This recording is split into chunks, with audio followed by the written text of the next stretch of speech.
Oke, kita telah sampai di metode-metode untuk menguji hipotesis. Yang pertama ada traditional method. Traditional method itu hanya kita, ini yang paling gampang ya. Kita hanya melihat apa yang namanya grafiknya aja.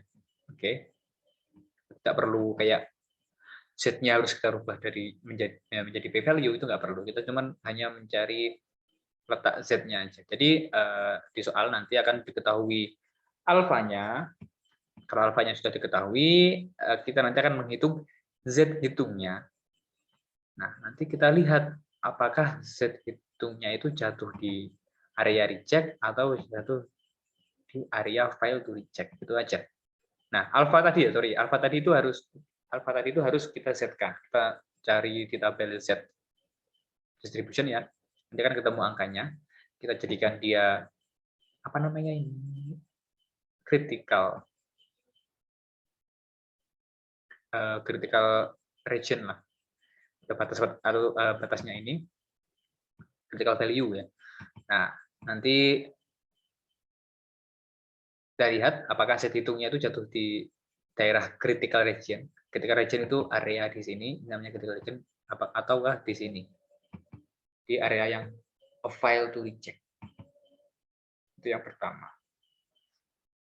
Ini ada traditional method, kemudian another option. Ini kayak udah misalkan pembaca aja yang menilai gitu.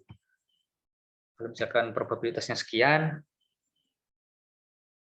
itu nanti bakalan diterima atau ditolak. Kayak pembaca itu bakalan tahu juga kalau misalkan probabilitasnya hanya 40%, itu nanti terpercaya apa enggak. Jadi kayak udahlah dari pembaca aja yang menilai gitu. Kemudian ada confidence interval. Nah, ini contohnya. Ini yang kita pelajari kemarin. Jadi ada 3 metodenya. Pertama pakai p-value, yang kedua pakai traditional method tadi, yang ketiga ini pakai confidence interval. Kalau pakai confidence interval itu kita harus mencari confidence intervalnya juga. Nah, ini agak susah juga. Kita harus mencari ini ya. Lalu kita cari angka kita tadi atau probabilitas kita tadi. Jadi kan misalnya apa tadi yang misalkan ini deh, kita ambil contoh lain aja. Misalkan 50% deh. Ternyata probabilitasnya 50%. Nah, kalau 50% ini kira-kira ada di mana? Nah, ada di sini atau di luar? 50% ini kan ada di sini kan? Ada di luar ya. Ada di luarnya 0,677. Jadi nanti reject ya. Reject klaimnya. Oke. Misalkan sebuah obat mah dapat menyembuhkan 60%, 60% dapat menyembuhkan mah gitu. Nah, itu kan 60% ada di sini. Sementara ini confidence intervalnya itu ada di 67% dan 72%. Jadi nanti ditolak klaimnya. Oke, seperti itu. Ini cara atau langkah-langkah dalam menentukan apakah kita reject atau fail to reject H0. Nanti kalau misalkan pernyataan atau kesimpulan yang kita dapat adalah reject H0, nanti kata-katanya akan seperti ini. Cukup bukti yang meyakinkan kita untuk menolak klaim bahwa, nah titik-titik ini ada kita isi dengan klaim dari soalnya. Misalkan 80%, misalkan begini, pembersih lantai ini dapat membersihkan 80% kuman, 90% kuman. Gitu. Nanti kalau misalkan ketemunya H0-nya itu reject, kita buat kata-kata sebagai konklusi atau kesimpulan seperti ini. Cukup bukti yang meyakinkan kita untuk menolak klaim bahwa 90% bahwa pembersih lantai ini dapat membersihkan 90% kuman. Gitu. Kita masukkan ke sini aja klaim yang ada di soal. Kita kopas lah istilahnya. Oke, paham ya? Kita lanjut. Nah, ini kenapa kok kita tuh memakai kata-kata reject dan fail to reject? Kenapa kok nggak langsung tolak H0 atau menerima H0 gitu? Kok kata-kataku Osman sampai gagal untuk kurang. Nah, ini beberapa alasannya ya. Ya, intinya kalau kita sekarang belajar ini kita pakai fail to reject atau kita pakai reject ya. Jangan sampai nanti di ujian itu pakai reject, pakai langsung tolak gitu, jangan. Kita pakai kata-kata fail to reject atau reject H0 gitu. Fail to reject says more correctly. Nah, ini beberapa alasannya ya. Oke, kita lanjutkan. Type 1 error. Atau tipe 1 error. Error itu terjadi ketika reject. Dia itu menolak H0, padahal seharusnya H0-nya itu benar. Nah, ini namanya type 1 error. Dia itu mereject H0, padahal H0-nya itu benar. Oke, kita lanjut ya. Type 2 error, dia itu menerima H0 atau fail to reject H0, padahal seharusnya H0-nya itu salah. Ini terjadi error. Jadi dua jenis error. Yang pertama tadi type 1 error dan type 2 error. Kalau yang tadi simbolnya alpha, yang ini simbolnya beta ya. Nah, ini. Ini hanya contoh aja ya. Nah, P yang 0,5, satunya P lebih besar dari 0,5. Nanti coba kita lihat bagaimana dia. Nah, di sini ternyata bahwa P lebih dari 0,5 itu didukung atau dia itu menolak H0. Padahal realitanya H0-nya itu benar. Nah, ini kan H0 ya. Ini H0, ingat ya. Ini H1. Kenapa kok bisa begitu? Karena ini ada sama dengan. Oke, ini ada sama dengan. Nah, ini kurang dari. Termasuk salah satu tanda H1. Oke, itu ya. Jadi pernyataannya adalah cukup bukti untuk mendukung klaim bahwa P lebih dari 0,5 atau dia itu mendukung H1. Padahal H0-nya itu benar. Nah, ini yang kedua. Dia itu menolak. Ini kok belum selesai aku metiknya ya.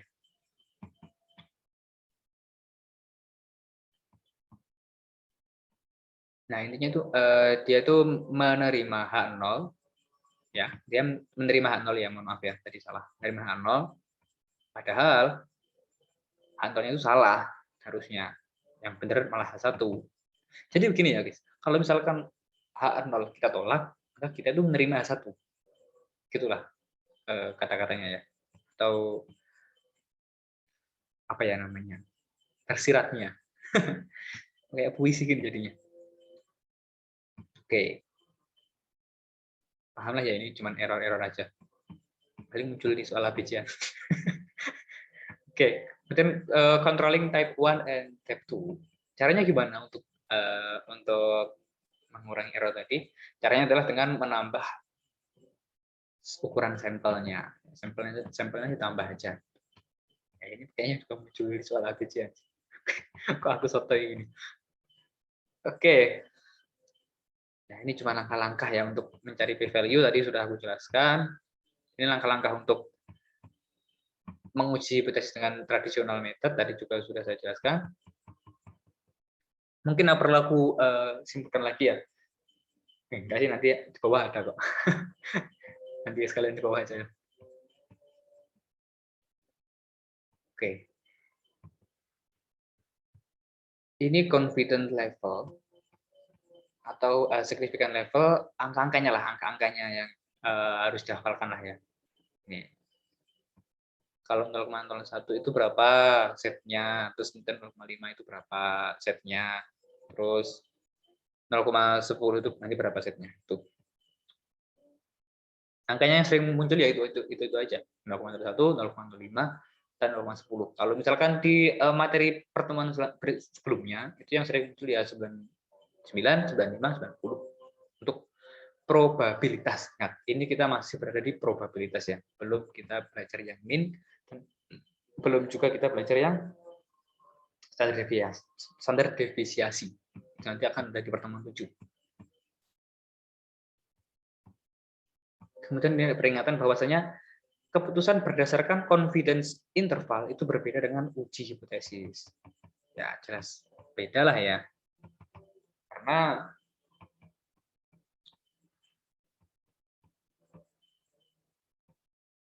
sebentar.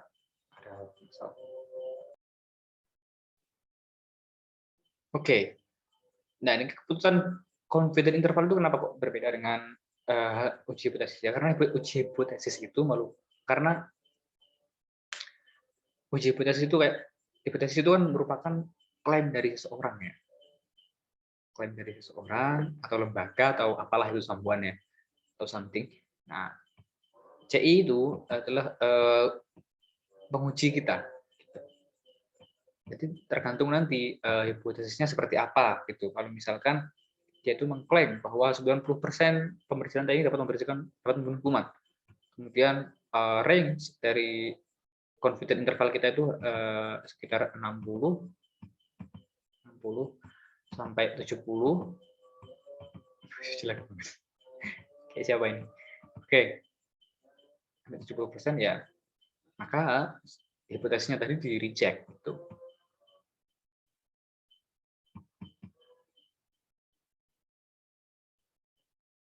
Oke, kemudian kita rekap untuk materi ini. Nah, kemudian kita akan masuk ke proportion. Cara mengetes uji hipotesis atau uji klaim atau klaim hipotesis dengan menggunakan proporsi. Nah, ini tadi yang sudah disebutkan ya, ada p-value method, traditional method, dan confidence interval. Ketiga ya. Nah, ini kayak langkah-langkahnya lah. Nah, ini akan saya jelaskan ya langkah-langkahnya.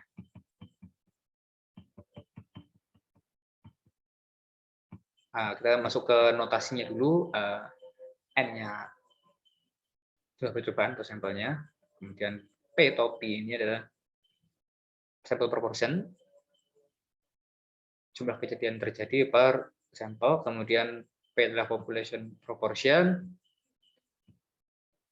Yang digunakan di H0. Atau ini bisa juga disebut H0 ya. Kemudian ini ada Q sama dengan 1 min P. Apakah itu S1? Bukan ya. Jadi konsepnya beda antara P dengan Q dan H0 dengan H1 itu berbeda ya. Kalau P untuk mencari Q kan 1 min P. Kalau H0 untuk mencari H1 itu bukan H0 min 1. Itu bukan ya. Enggak kayak gitu ya. Intinya kalau H0 itu ya itu, H0 ya itu. H0 itu misalkan 50% atau 60%, maka H1-nya adalah tidak sama dengan 60%. Itulah. H1 itu bukan H0. Intinya begitu.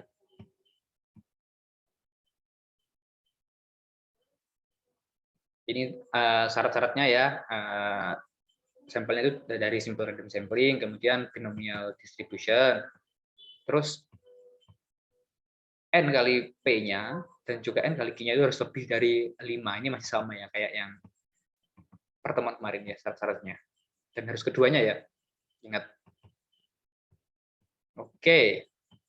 Kemudian ada mu sama dengan N kali P, dan standar deviasinya akar NPQ. Nah, ini rumus Z hitung untuk proportion, dengan data proportion ya. Ingat ini Z hitung ya. Di sini ada keterangan p-value, kemudian ada keterangan critical value. Semuanya dicari di tabel A2 atau tabel Z distribution. Oke, di sini ada p-value untuk nilai signifikan, p-value yang diamati dari uji statistik yang tadi. Kayaknya udah deh ini. Ya, ini ada keterangannya di bawahnya ya, saya tambahin. P-value itu misal sama dengan 0,02, maka kesalahan penelitian berdasarkan uji statistik sebesar 0,2%. Nah, p-value ini kita bandingkan dengan alfa. Kalau alfanya 5, misalkan alfanya 5 ya, maka jika p-value kurang dari alfa, maka reject H0. Ini kan 0,2. Ini 5. Dia kurang dari 5%. Maka akan di-reject H0-nya. Atau klaimnya lah. Klaimnya itu ditolak.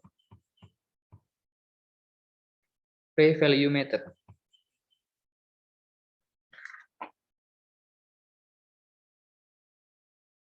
Oke, ini disuruh tarik ke tabel A2 ya, nilainya. Dan traditional method, ini apa kok cuma disebut-sebutkan? Ini confidence interval. Maksudnya dijelaskan di sesi ini, tabel segini gitu. Cuman yang perlu ditekankan bahwa metodenya ada 3. Yang pertama p-value, kemudian ada metode menggunakan traditional method, hanya dengan melihat grafiknya tadi ya, yang paling gampang, kemudian ada yang confidence interval, yang paling kita pakai tradisional. Dan itu semua bisa kita dapatkan dengan kita menghitungnya di statistik, atau kita mencarinya di statistik ya. Oke, di sini ada keterangan atau quotient ya, yang menyatakan bahwa confidence interval itu bagus untuk mengestimasi proporsi. Nah, sedangkan p-value dan tradisional itu bagus untuk menguji hipotesis. Itulah intinya di sini ya.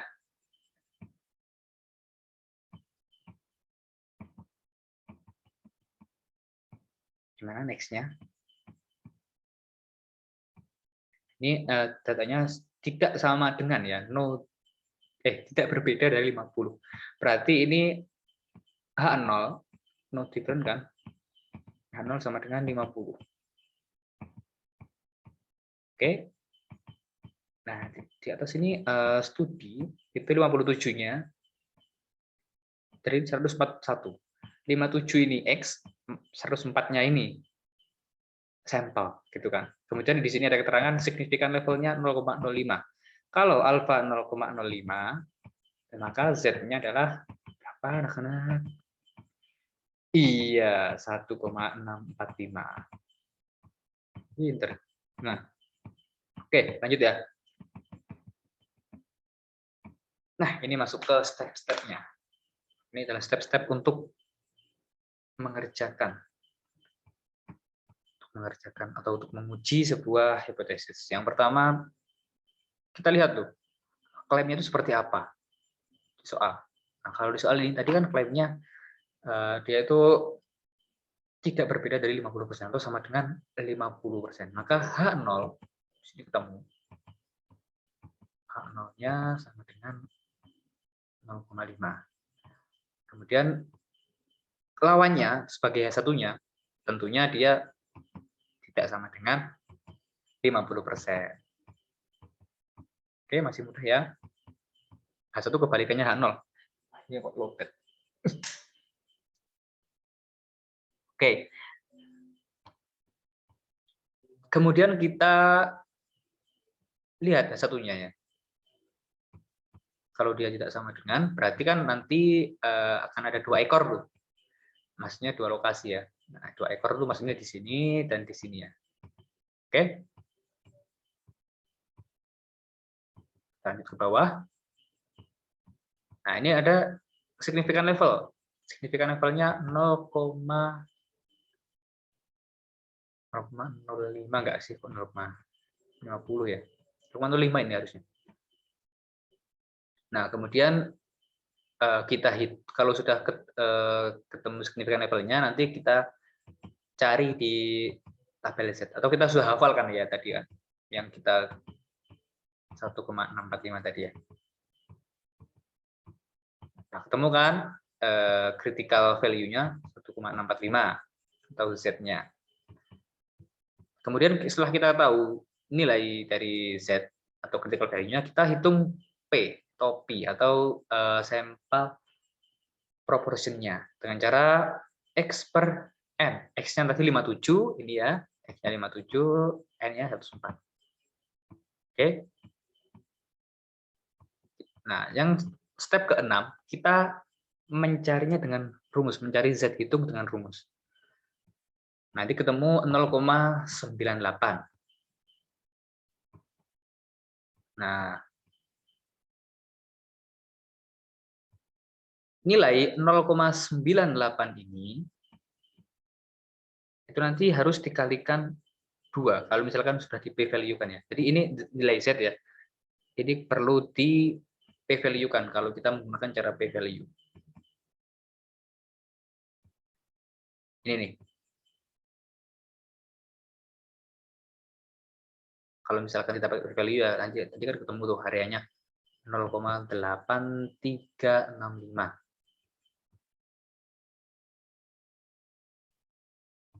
Nah, tapi area 0,835 ini adalah area yang berada di sebelah yang diminta itu yang berada di sebelah kanan. Nah, kalau tabel Z itu kan yang berada di sebelah kiri ya. Jadi kan 0,98 ya Z-nya. Jadi bisa disebutkan di sinilah. Atau 98% tuh. Nah, itu kan area yang berada di sini. Sebenarnya yang kita cari itu area yang berada di sini tuh. Di sini dan juga yang ada di sini. Gimana tuh cara nyarinya? Ya, tinggal 1 min 0,8365. Nanti ketemu 1635. Nah, 1635 ini itu cuma bagian yang sini aja, Nah, kalau yang sebelah sininya gimana? Ya, tinggal dikalikan 2. 1,635 dikali 2, jadinya 0,327. Jadi p-value-nya itu ini. Ini beda ini sama ini ya. Cuman ya 0,32 lah gitu intinya. Lalu step ketujuhnya ternyata 0,3 ini kita bandingkan dengan alfanya. Apakah dia itu lebih besar dari 0,5? 0,05 ya. Ini kok 0,5 sih. Mungkin 0,05 harusnya. Ini ya. Apakah dia lebih besar dari 0,05 ataukah kurang dari 0,05? Nah, ini kan lebih besar tuh, 0,3 sama 0,05 kan besar 0,3 ya. Maka dia nanti akan fail to reject the null hypothesis atau kita menerima H0. Cuman kata-katanya fail to reject ya. Oke. Nah, maka kata-katanya di konklusi atau di kesimpulan itu nanti akan berbunyi seperti ini. Tidak ada cukup bukti yang meyakinkan kita untuk menolak H0 gitu. Tidak ada cukup bukti untuk meyakinkan kita, tidak ada cukup bukti yang meyakinkan kita untuk menolak H0. Artinya kita menerima H0. Berarti tadi yang 50% tadi, yang sama dengan 50% itu tadi benar. Klaimnya benar. Itu. Nanti kita coba buktikan pakai statistik ya. Kita stop dulu ini di sini, nanti kita lanjutkan di part berikutnya. Oke?